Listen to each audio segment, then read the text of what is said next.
Hi, thanks for having me. Thank you so much. Thank you for joining us.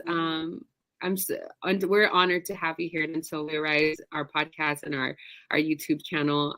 You truly are. It's an honor, and I know that God has lined this up. I know it's something that I felt an urgency. I wanted you to be our first guest, but we had some things going on. And so I'm sure we'll hear more about it today. And so I'm so grateful you're here now. And I know it is timely. It felt like for such a time as this kind of moment. Absolutely. And so we don't have a title for our Love Is episode. Not yet, but we will. So tell us a little bit about yourself. I gave us our bio. Is there anything else that we need to know about you? No, I'm a little bit radical in my belief practices and how I pursue my relationship with God. I get tired of status quo, and I will challenge that with the most compassion with truth. So that's who I am at the essence, and I don't show up one place one way and something else somewhere else. I'm pretty consistent in every area of my life, which is not the traditional Christian these days. So I am very non-traditional in every sense of the word. My vision for this series, which started, I think, in the fall of last year, was creating a space for people to encounter God's love in such a way that is refreshing and new and authentic, and I feel like you've had that encounter. So, Vero, do you want to ask our first question? Go ahead. I'm sorry. I was just saying it has to be radical because we throw the word love around like it's free and like it's just a word and that it's not an action, but it's an action, right? It's like you have to do something that proves love. Love is just not, oh, I love you, and then you keep treating me bad, or or that you watch me suffer, or that I can't come to you and I feel like suffering in silence is okay. If you love me, you won't allow that. You won't allow me to live my life that way. And that's who God is. He doesn't allow us to live our life privately suffering. Okay. I can go on and on about love. Sorry. Yeah. Well, I think actually, I think you can continue going on because our first question is, what is love to you? Like, how do you receive love? How do you give love? How do you know you're being loved? And I think you're touching on some of that. And even as you were expressing how you got into working with the homeless community, right? And experiencing that, how you are the hands of me. And so, I mean, if you have anything more you want to share on that, definitely that you can expand on how you would define love. Yeah. I'm not going to even try to define it my own way because God really defines it for us, right? He defines it very simply in 1 Corinthians 13, 4-7. He says, love is patient, love is kind, love does not envy, it does not boast, it's not proud, it doesn't dishonor others, it's not self-seeking, it's not easily angered. It keeps no record of wrongs. Love does not delight in evil, but rejoices with the truth. It always protects. It always trusts. It always hopes. It always perseveres. Back in, I would say probably 2019, I had to live that out in my marriage, and I was done real bad, y'all. I was done real bad in my marriage, and God kept telling me, if I am the only example of love this man ever gets, does it resemble God? And I wasn't really keen on that, right? Like, when someone does you wrong, even if you can turn the other cheek and say, okay, like, I'm gonna forgive you, there's still a part of you that is like, but ... right? And God was like, I need you to remove the but ... And so the journey of that really looked like he got cancer in his foot. Like, how random. And so he couldn't walk away, and we have a son together, and God really worked on my heart posture to show me that, like, I could take advantage of this situation and excuse me, and treat him really awful because he treated me awful. It was the perfect scenario for revenge if you wanted to be the villain of the story. But God called me victorious, right? And so no matter what situation I'm in, I have to show how victorious people behave. And so I loved my ex through the situation. I stayed with him until the doctor said, "You are healed." And I said, "Thank you, Jesus. I am going to get my new apartment." Yeah. But you know, I remember that time actually. right? And through that time, I started replacing the word love with God. Like, God is patient, God is kind, God doesn't envy, God doesn't boast, God is not proud, God doesn't dishonor, God is not self-seeking, God is not easily angered, he's keeping no record of wrongs, God does not delight in evil, but rejoices with truth, God protects, God is always trustworthy, God always gives hope, God always perseveres. And honestly, like,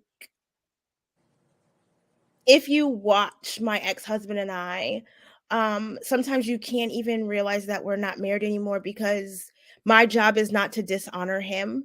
My job was to just remove myself from a situation that was killing me spiritually. I think that that's so powerful, Krys. Like, I think I love how you said, well, there's a million things you said that I love.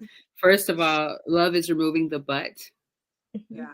I'm like, okay, like I hear you, Lord. And also like the idea of being a villain. Like that's something that God has been showing me about how we view ourselves in this story of life, right? Like whether I'm a victim or somebody else is a victim, who's the good guy and who's the bad guy. And I feel like God has been like sharing with me, and maybe we'll talk about this next episode a little bit more, but how he's created us as round characters, right? Like we are not flat. We have bad.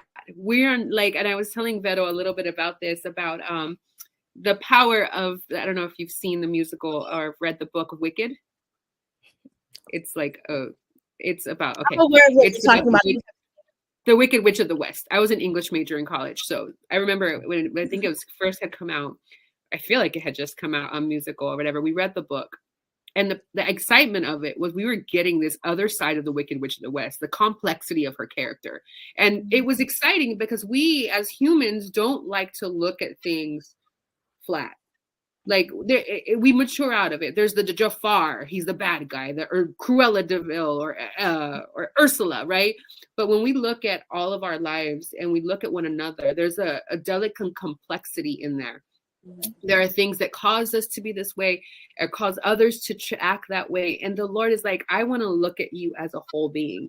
And I want you to look at others as a whole being. People make mistakes. Those mistakes don't define us, right? And how if like we are often so much more compassionate towards ourselves sometimes when we mess up than we are towards others. And I think like that decision to not villainize someone who was worthy of being villainized or becoming the villain, you know what I mean? Like that is tremendous and extremely challenging because we also live as women in a society anti-man, even if we don't realize it. Like, and I'm not. I'm totally that woman. At least I was. I'm totally. Yeah. And I'm like, I believe in empowering women. Of course, that's like a big thing for me because we have been so disempowered that we do need to be empowered, but not at the expense of disempowering men. And I think that's key. And I think I talk about that in one of our other episodes with Ronnie. But I think in our previous podcast, but what I think is really was great is being able to love our exes. Ooh, like maybe we don't love them the same way, but we love our exes differently. And I love how you said, I had to take care of my own health by getting out of the situation. But it doesn't, like, to be able to love even while guarding yourself. That's so powerful.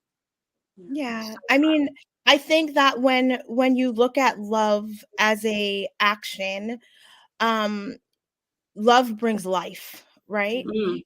And so we brought my son into this world. So clearly there's something about us that is life-giving. But I also have to look at all the death that came in the relationship, death to my own my own ideas, my own dreams, my own identity, that he was comfortable with killing, and maybe in some ways I was comfortable with killing in him as well. And so is that an environment that I wanted our son to grow up in? No. And is it something that I want to teach my son, that as a strong, independent Black woman in America, do I want to teach my son to be degraded by another strong Black independent woman in America? Absolutely not, right? Mm. I want him to learn that he deserves to have a woman fall into the submissive role described by God, not by the world, and be able to follow his lead. But I also have to teach my son to actually step into the role of a leader worthy of being followed. Mm. And so when I look at my And marriage, no, go ahead. when I look at my marriage, it had to end because of the type of man I know God designed my son to be. That must have been extremely challenging.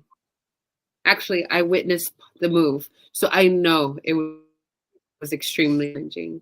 But I commend you for having that strength. The Lord has really built you different. Yes. Or maybe he's built you the way he's built all of us. You know, he's I built us don't with that. know. Like, I don't know. I feel like there is, like, with the capacity, there's a capacity for us to walk in that kind of faith and that kind of courage, but not all of us step into it. And I think, like, I think about the decision. I don't know, but I remember just learning about why God chose Jacob over Esau, and they had different things. Jacob he knew that Jacob would wrestle in that moment when he popped his hip out of socket. He knew Jacob would wrestle. He knew that. And so, like, there is something to the journeys that each of us are on and how God has built us for those journeys. And yeah. Yeah, and I think everyone is not designed to fight, right? Everyone is just not designed to fight.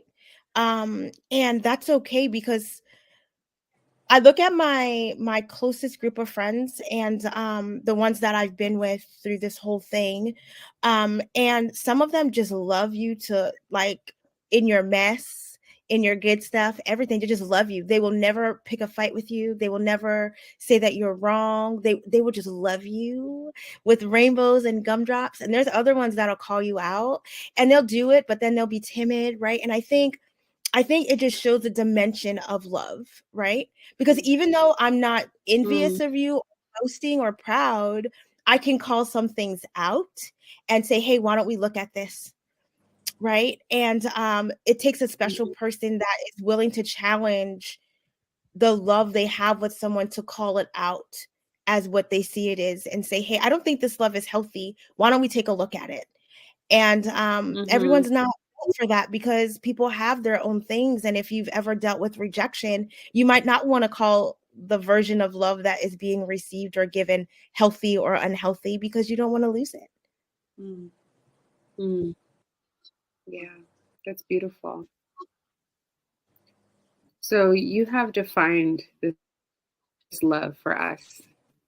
And I feel like I'm sticking with it's removing the butt, but it's tenacious. It's tenacious. It's challenging. So I don't know, I guess I'll jump into the next question. I'll just jump into the next question. Have you ever experienced a time when this definition of love was challenged? I feel like it was, like, I don't know if it was formed in your relationship, or if it was more challenged, or if there's another time. Let me know.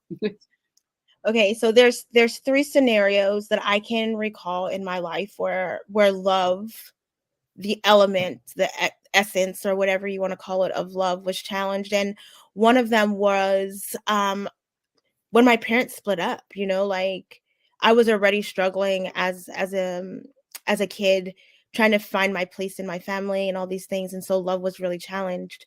the concept of love. And I was going to church and they tell you what love is and what it should look like. And it wasn't looking like that in my house. So I didn't know.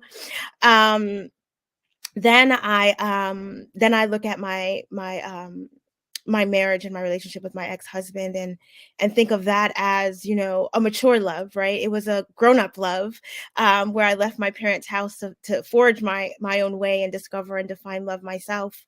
But then I look at this diagnosis that I have of stage 4 metastatic breast cancer, and it keeps my finger on the pulse of evaluating what love is through God's eyes. And man, God wrecked me. Because I sat in a doctor's office. Well, I sat in many doctors' offices over the course of months, and was told several different things that all were not in alignment with what God was confirming for me on the back end. And God just kept saying, "Do you love me? Do you trust me? Do you love me? Do you trust me? Do you love me? Do you trust me?" And I was like, "You're asking this like a scorned boyfriend. What is about to happen?" You know? But this "do you love and do you trust me" wound up being the pillar of what got me through a doctor telling me that I was gonna die, and that I wouldn't be sitting here right now. And I never accepted love so much in my life than going through this journey. The amount of people that have helped furnish my apartment, helped me raise my son, that help me when I can't do anything but sit in the bathroom for hours on end, take me to endless doctor's appointments, that hear me sobbing and just going down these rabbit holes. But when you're confronted with your own mortality, I think you have two options. And one is to say, "Okay, all right, God, take me now," or say, "Okay, God, now what?" And I chose God, now what? And his response was love, love, love. And not just love for the sake of it, but love because that's who I designed you to be. Wow. Do you mind sharing? So when did you get this diagnosis? Like, Yeah. how long So ago was that? the diagnosis came in officially February 11th, 2022. But I was suffering since like September 2021, and I was suffering pretty gnarly, if I'm honest. Mhm. And so, and then at that first doctor's appointment, when they gave you that, they let you know that they gave you a timeline, didn't they? So at the first doctor's appointment with an oncologist, to give me my diagnosis, yeah, she basically was like, I'm gonna just tell it to you the way she told it to me, looking at her computer. And so, as a matter of fact, you have stage 4 metastatic breast cancer. It's in your breast, lungs, da da da da da da, and we give you about 6 months to live. Hmm. Hi, I'm a human being. Yeah. Hi, how are you?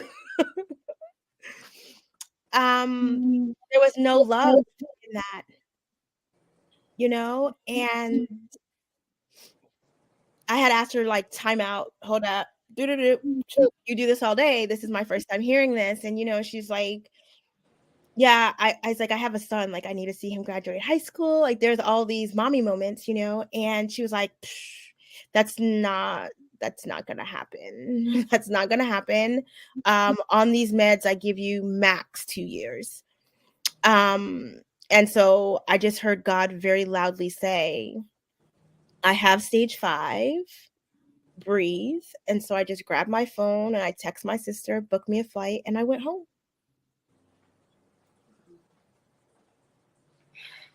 Wow. Considering that, I don't even know how I would have received that. And I can see, like, for me, I probably would have found myself really at odds with God. That's hard. And I know that I've actually encountered people who have similar. Actually, I don't know if I've had this similar, but have had stories, of cancer, which is terrifying and painful. And friends who have encountered that, with loved ones, parents, and other things. And I think the fact that you are young, and I don't know, so some people won't be able to see you because they're listening. You are young, and you have like a heart of gold, and I truly believe that, not just because people say that, like it's true. Thank you. But I think that one of the biggest challenges is recognizing, like, God, why? And I don't think why is always the question that needs to be answered when you're in this struggle, but like really having a real conversation with God to recognize His love that's still there. And it seems like, though your faith, I don't know, I don't want to speak to your faith, but it's like you keep pressing on, you keep telling of God's goodness. Like, how did you get there, Krys? Like, how did you find your ability to still do that and not just be like, God, you've abandoned me. I'm done. I'm over it. Because I was that on smaller things. I'm like, I don't have any money this week. My check is late. I'm angry. So I'm like, where are you, God? And it's not even the same. I think so. One, I don't want to discredit the fact that I was there. I have had in my journey a time in my life where I was, God, you've forsaken me. I don't think you hear me. I was suicidal. I was admitted into a mental institution, psychic vows. I experienced that real time, and was told by my family and people that I thought cared about me, that it was something I did to myself and that I just seeking attention. Only to be in this very fun institution and have an encounter with God and simply put, like, most people make deals with God, and I feel like God made a deal with me. God saved my life and convinced me that as long as I have breath to breathe, it needs to be given to Him.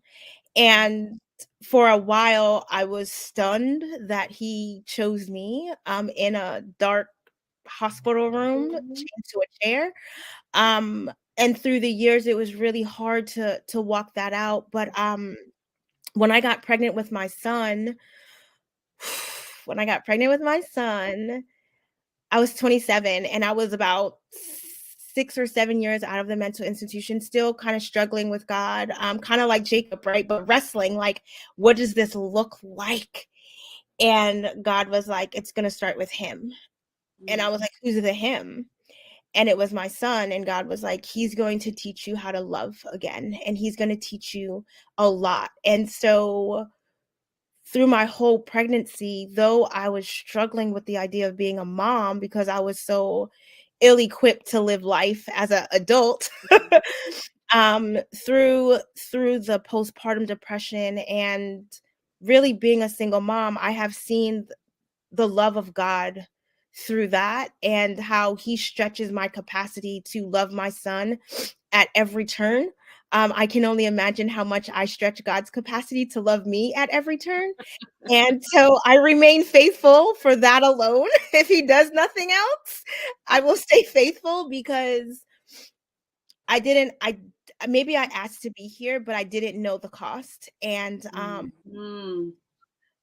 now that there is a price to pay, right? I often look at the story of Job, and I don't look at it for the trials and tribulations that Job had, but for the fact that in the beginning of Job, it really opens up this beautiful scene of God talking with the angels and the devil shows up, right? And the devil shows up and God's like, oh, you're here. But like, why are you here? And I can honestly say that I think that happens when God's talking to the angels on every one of our behalfs, that He's asking the devil, why are you here? And then God allows things to happen based on how He knows He's equipped His children.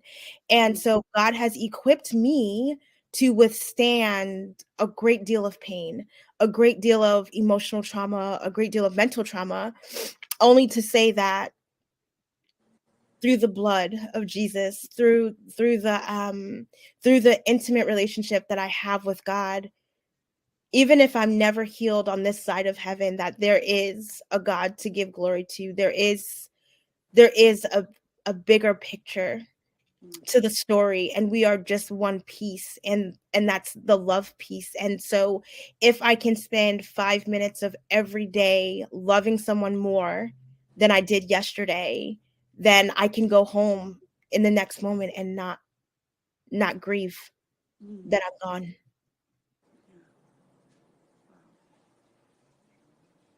Wow.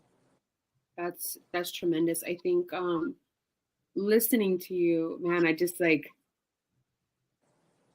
I'm torn. It's like you're talking about as long as you have breath. And I actually spoke to someone today who had a life sentence. He was telling me, he's like, had a life sentence in prison, and it's only by God's grace that I'm standing out today. And I prayed with him. It's okay. I prayed with him because his brother was missing. And, you know, when things happen in our lives, our entire existence and our value, and if I was wrong, and all that starts to shake up. And so just having that encounter, I was like, and I told him, as long as you have breath,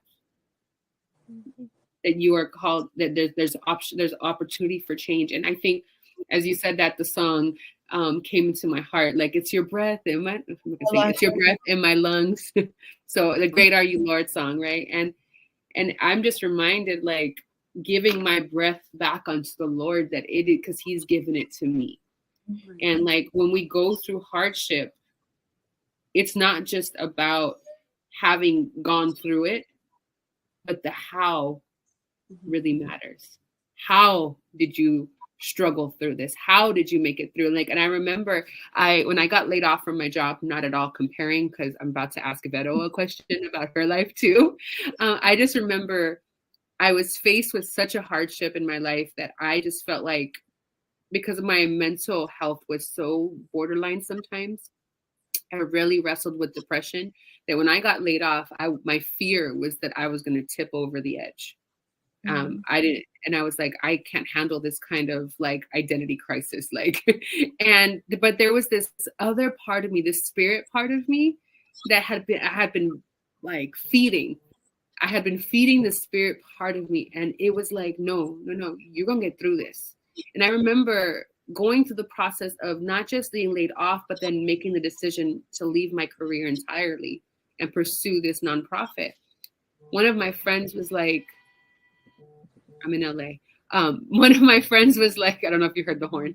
They were like, Rachel, like, I just got laid off a few months ago, and I just got a job, and I don't look like you look. Like, I didn't look like you look. You are handling this in a different way. Like, you should be more in the dumps right now. You should be more depressed. Like, now I'm not telling you to be that way, but your appearance and how you're functioning is not aligning with your circumstance. Right. And I think about you, and I think about just even how you talk about it, girl. Like, your experience is not aligning with your circumstance. I mean, your demeanor, the way you speak, your faith is not aligning with your circumstances, and that is giving God glory. And the last thing I'll say is one other thing you said about Job. What I remember learning from one of the things I learned from Job was not at the beginning, not at the end, but right before that change happens for him, right before he gets everything back. There's this moment where the Lord checks him, and he says, right, and he's humbled. Mm-hmm. And he realizes, oh, who am I to, like, how could I be questioning? I don't know about this thing. I am acting like I know about this world, but I don't. And he repents before the Lord, and he falls to his face, and the Lord is like, okay, right? Like, and it's like that heart posture that shifts. And I actually wanted to invite Veto into this part of the conversation, because, like, I think I remember, and I just, for the heck of it, friend, we're going to bring into this. When you left to that trip to Peru, and you can speak on a number of different things, and you feel free if you want to change it, but I remember waiting for her to come back, right? I was waiting for, we all went on the trip, but we had different flights. So me and my mom and my other friend, we all got here and we're like, Vero's getting on the plane. Is she coming? And then we got the message that she couldn't come. And I was like, she's in Peru, Lord. This is Lima, like on the other side of the world. What are you going to do with my closest friend and my co-founder? Like, I don't understand this. And then watching her transition into Mexico, and actually before that, she even was just joining ministry teams and translating things and like handling her business. And it was like, I remember she was posting at some point in like Mexico City at this beautiful little park. And then she moved to Guaymas, and like, she was like stationed by the beach and she was just smiling. And I'm like, you don't look like you're supposed to look right now. I don't know how does that relate to you, friend, or how would you see, did you see it from your side? Yeah, I think, as I think about it, and I even as I was listening to Krys talk about, I want to touch on something she said that I think connects with this, is how you talked about, people make these pacts with God, but like these deals with God, but you felt like God made you a deal. And even as I know, like my story, and I know some of Rachel's story, and you talked about how God chose you in that dark room. And I know that both of us have had those similar type of experiences of being at the darkest, sometimes literally, sometimes figuratively, places in our lives, and recognizing how God met us in those moments and didn't allow us to go, or even if, I won't say like didn't allow us to go to the depths of that, but even if he did, he was there with us and brought us out of it, like you said, victoriously. Like he's led us to be victorious. As you were talking about that, it did come to mind, because how he was able to carry you through it, I think that's what held me in those moments. Like when Rachel's talking about, I recall being in the airport in Lima and realizing I'm not getting on this flight. And that is the cost that the Lord had led me to count beforehand of, I need you to be very aware of what this is going to cost. And if it does go to that, are you still willing to make this decision? Are you still willing to trust? Like you said, are you still willing to love me and trust me, even if that happens? And in those moments, yeah, it was difficult. Like you said, you don't want to discount. And I think that's something I try to be very honest about, is not discounting those moments of weakness, those moments of questioning. Did I hear right? Did I do something wrong? Did I not believe enough that this is where I'm at? But nonetheless, that wasn't the bigger picture of the situation. The bigger picture was, I've been given a second chance at life. And in a sense, the Lord made a deal with me. Like, I will take you out of this, but I'm giving you this life. And like you said, it's giving it back onto the Lord. This life is not for me. It's for him and what he wants to do through me and how he wants to reach people through me, whether it is me stepping on a plane and making this radical decision that people think is crazy. That was what sustained me, was the love that I knew I had from the Father, who was holding me even in the midst of this. And even as things were playing out, being able to see his hand in it and how he aligned everything. And I think it's so beautiful how you even described what love is, defined it.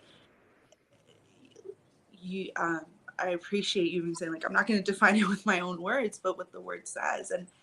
And I remember hearing that a while back of, yes, it says love is this, love is that, but ultimately God is love. And if God is love, then he's these things. And remembering that is the measure to which we are called to walk by and live by. And so if we are to walk out in love, I remember a pastor one time said, you know, can you like replace your name with love? You know, as God is love, so God is patient, God is kind. Is Vettel patient? Is Vettel kind? Yeah. And that really made me be more aware of, am I really loving the way God has loved me? You know, really. And so I know I've been kind of quiet this whole time, but I'm just taking it all in. But I was really moved by that last part because walking, I think you mentioned Job and how it starts. And I always found that very interesting, how the story starts. And he, you know, the devil comes and challenges the belief of why Job even serves the Lord. But yet God knew the character of Job, and God knew how he had equipped him. And he wasn't necessarily, I mean, he was confident in Job, but he was confident in the relationship with Job and how he had been walking with Job, and how Job had really been walking with him all these years. And I think of some of these difficulties and how you said, the Lord knows how he has equipped us. And so even in those situations of stepping out and making these decisions in my life, I think one time the Lord gave me that revelation of, I've allowed you to go through this because I know you could handle it.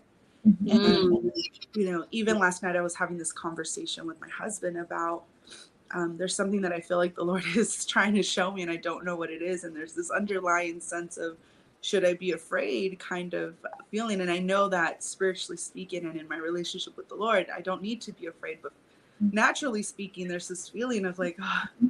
And I remember like I was just telling him, I said, I don't want to do any more hard things. Like I don't want to go through any hard things. And I was really moved. Sorry, I was really moved by how you just talked about that, because I know that what the Lord has spoken to me and said, like, I've built you this way. I've worked in you. We've worked through the things and you can handle it. And sometimes you don't want to, you know, sometimes you're like, that's enough, Lord. I think we've shown we're strong enough. Let's just have easy going things going forward. But that's not the life we're promised in the Lord, right? Like we look at what the word says, and persecution is promised and hardship is promised. But it's also promised that he has overcome the world, and that in his perfect love, it casts out fear. And so I was, if this conversation is not for anybody else, but for me, I just ministered by that the love of God can equip us for those things, you know? And so thank you for sharing that. For sure. Something in you sharing that resonated with me is that when God is stretching us, right? I don't know how to say that in a non-Christianese way. But when God is showing us what we're really made of, right? Like when he's saying, okay, this is what you're made of, I'm calling you for more. I think that he puts people in place to reassure us that it's not as bad as we think it is, because he's calling someone else to do something way harder. And I don't want that. So, okay, let's go ahead and do this. Let's just go ahead and do this, because that seems easier in comparison, you know? And I've never really been a person that would compare my life to other people in general. I think the most comparison I've ever really done was to my sister, right? Like the two of us, I would compare my life to hers constantly. And even in this journey of dealing with cancer, it was like, well, why can't this be, or why can't that be? And, you know, she just seems to have a better way of managing certain things, you know, and I want that gift so bad, you know. I want that gifting. And God was like, what would you do with it? How would we hang out? You know, I thought to myself, well, I wouldn't need to hang out with you. And he said, that's why you don't have it. Oh. Right. Right. It was a heart check. And so it was like, I'm not going to give you anything that's going to take you away from me, but I'm going to give you everything that's going to bring you closer to me. And so every trial, every tribulation, every win and every loss is supposed to bring us closer to the cross. And so if at time we get something that doesn't do that, God has to take that away from us. Yeah. because we're giving it more space in our life than we're giving him, and he won't stand for it. Right. Yeah, it reminds me, the Lord, I feel like God's been bringing me to the scripture of Paul and the thorn, right? Yep.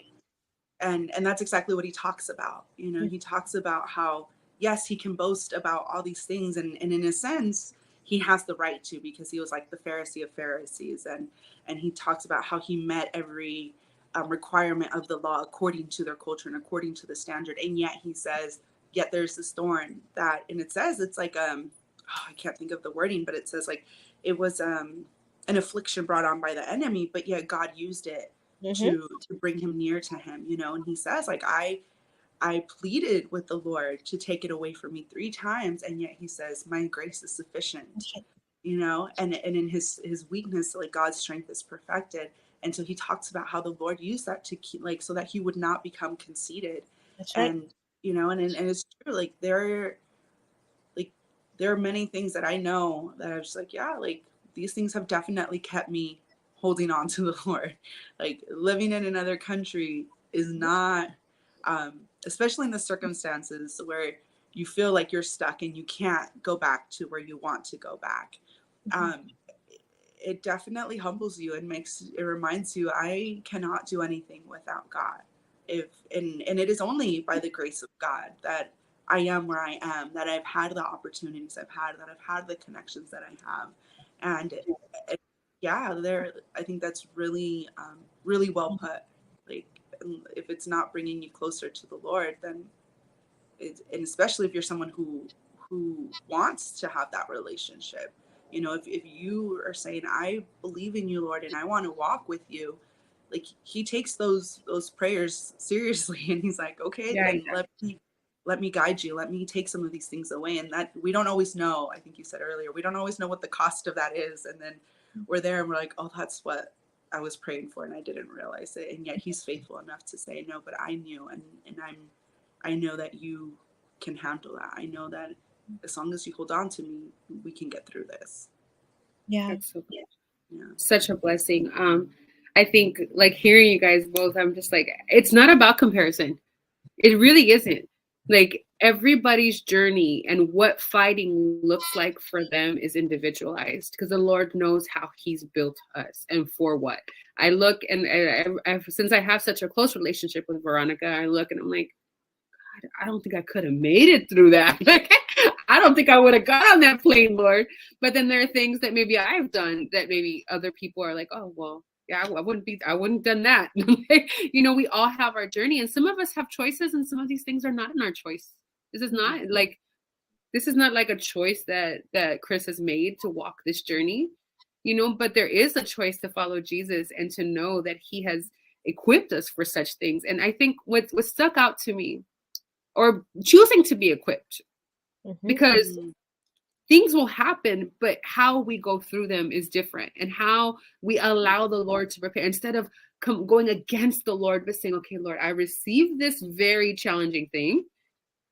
Now, how do I declare over this? How do I declare that not that you're receiving the quote unquote death sentence, because I rebuke that, but we are receiving the reality and still saying, Lord, how are we going to get through this?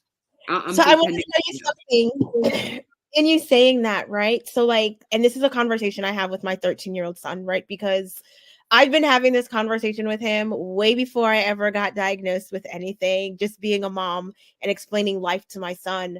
And maybe this is just from me being raised Southern Baptist, but I am hyper aware that I was born to live a life dedicated to doing the work of God.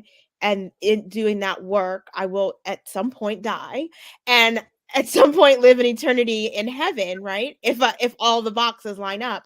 So ultimately, life is a death sentence, right? Like life is a death sentence. And I don't take it as a bad thing, because Jesus had to die. And he died because of his love for us. Right? I'm just dying because I can't live forever. Do you know what I mean? Not for anyone else. Do you know what I mean? And so I accept the death sentence in the sense of I accept that God said in order to get to heaven where I Mhm. want you to be with me, you will live this life, you will endure, you will show me the glory, and you will praise me, and then you will rejoice with me for an eternity. I accept it. Amen. Girl. And you know what's funny, because there's a couple of things that that I am looking at here, and one of the things that came to me as Vero, I was thinking about when we were driving our last time that I went to go visit you. I think I want to say it was just you and I. We were driving to the airport. I don't know, feels like it. And I said, friend, this season here is coming to a close. And I said, what have you learned? And she said, which is ironic because of some of the other things. One of the things she said was, I can do hard things. And she's like, I learned that I can do hard things.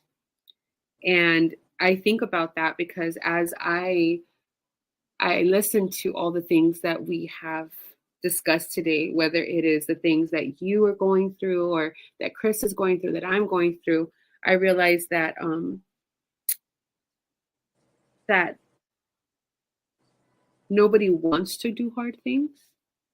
But when we lean into the Lord, He creates a space for us. He prepares us so that when the hard things come, we can handle them. And I believe that if it wasn't for His goodness and faithfulness in preparing you, you wouldn't have been able to hang in Guaymas.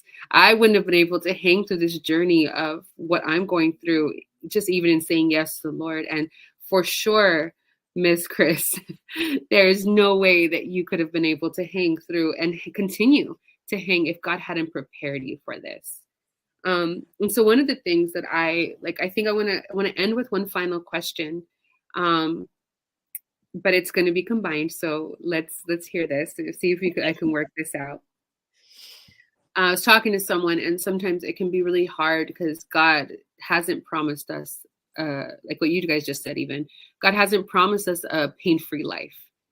He hasn't promised us that we're not going to die. He promises that we're not going to die in the spirit, but not in the flesh. The flesh is going to die. But for some of us, that can be really depressing. I don't want to live this hard life, right? But God has not promised us some of the things that we think He's promised us, but He has given us great promises.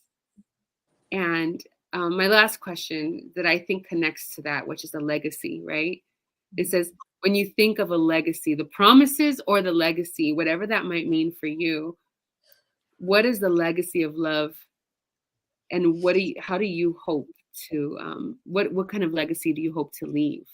Because this is something we want to think about. Like, and I say legacy and promise is connected because I feel like those are the things that can hold us, right? God gives us those things that we can hold on to.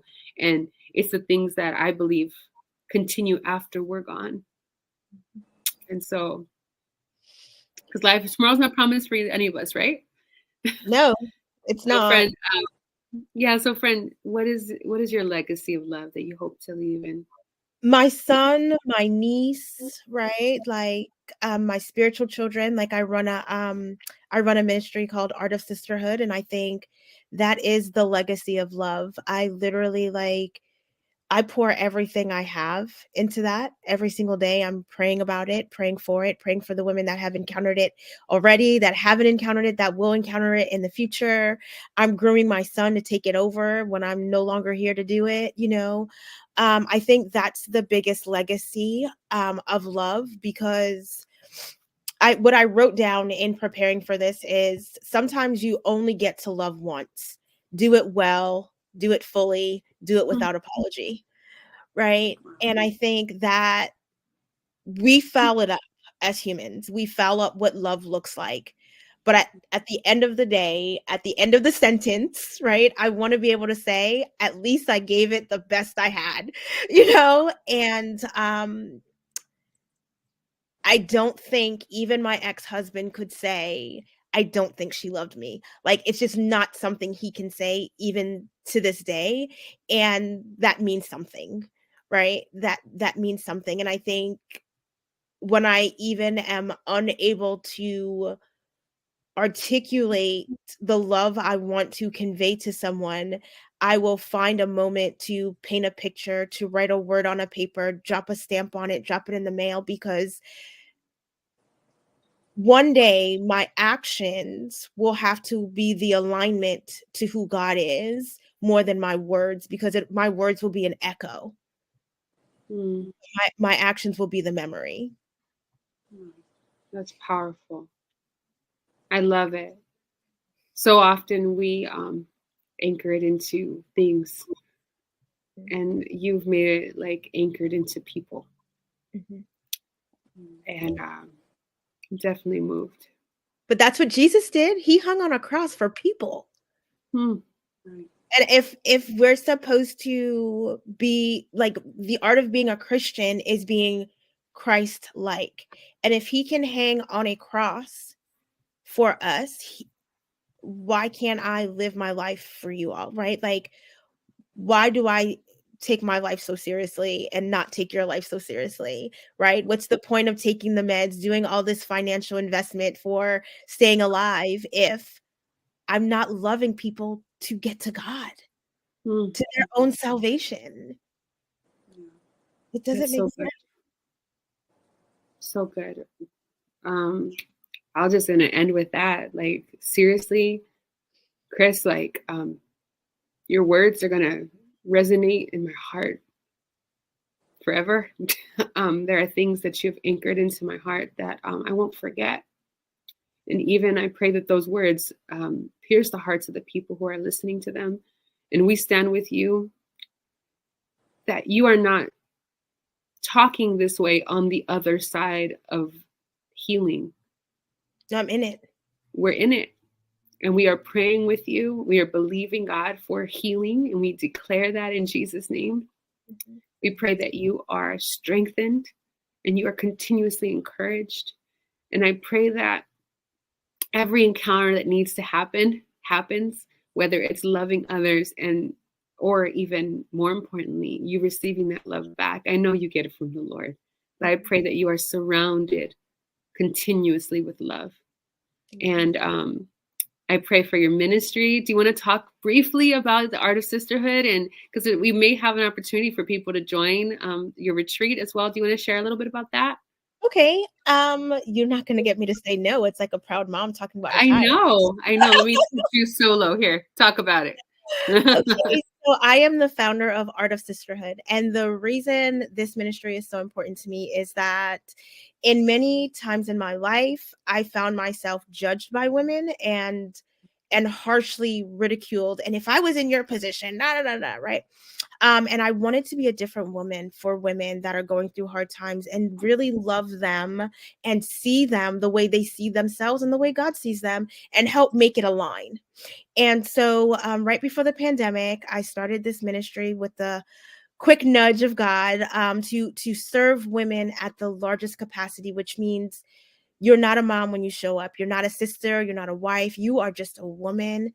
And I say just, but you are just a woman. You're just a woman, and you have your things. And that's the biggest identity that I want you to get in alignment with God, with that identity. And so we meet every month on the third Saturday at 5:30 Pacific Standard Time. We started doing this amazing retreat called Grace for Generations, where a group of us go to Hawaii and we go with this fierce fire to encounter God like nobody's business. And we turn it up to like 1,000. And we love people from the airport in LAX to with cookies and smiles and coffee, all that we pray with people, we engage people all the way to being at churches in Hawaii and being on beaches and boat trips and just ministering from top to bottom, not only just to people that we are encountering and being intentional with, but ministering to each other and being still enough, long enough to hear what God is saying for other people, not just ourselves. It's grace. So amazing. So your next retreat is this April, right? Yes, our Grace for Generations is April 11th through April 18th. And then you have a website so that I'll try to type it into our comments, but let's just go ahead and say what the website is as well. It's artofsisterhood.org. artofsisterhood.org. And I believe you also have your own personal website, which is like Krys Grant-Ray.com. Mm-hmm. And so if you want more information about her ministry, you want to reach out to her, those are the ways that you can reach out to her and learn more about her ministry and what's going on. And so, Krys, thank you so much for joining us here at Until We Arise. You are just an amazing woman of God, and we are so honored to have you. And truly, truly, like, you exemplify why we came to do this ministry and why the Lord put it on my heart to create a platform for more voices to be shared and more stories. And we just stand with you, and we thank you so much. Thanks for having me. I love you both. God bless you. And so we're going to, we love you too. Hearts. But we are also going to just give a couple of announcements. Vero, do you want to share some of the things going on here at Until We Arise? Yes, definitely.